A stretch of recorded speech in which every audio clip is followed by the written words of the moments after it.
So I'm out here on a sandbar near the entrance to my canal, and I'm literally in 4 inches of water. I mean, you can see right there, next to that stick, to the left of it, there are some grass blades, seed grass blades. That's how shallow it is.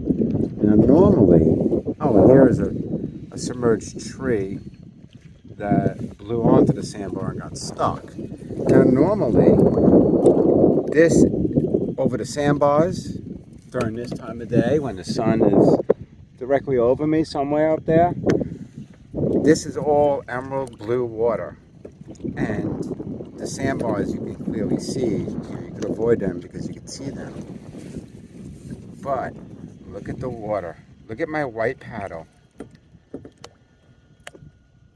I don't know if you can see that. Wow, look at the color. Do you see? It's like soup. And the smell in the air is horrendous. The only way I could describe it is, it's a combination of gasoline, motor oil, a rotting fish, and sewage. I mean, it smells like a sewer plant. And it's just so destructive.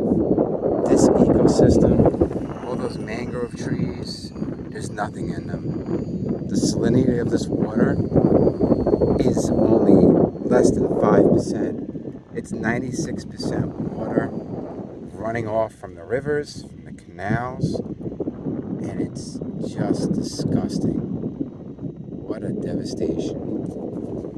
Look at the stupid color of that water. What is all that? This water, when you usually take a white bucket, it's clear as day. Right now, it's like a sewer plant. And every once in a while, you see a fish dead floating by.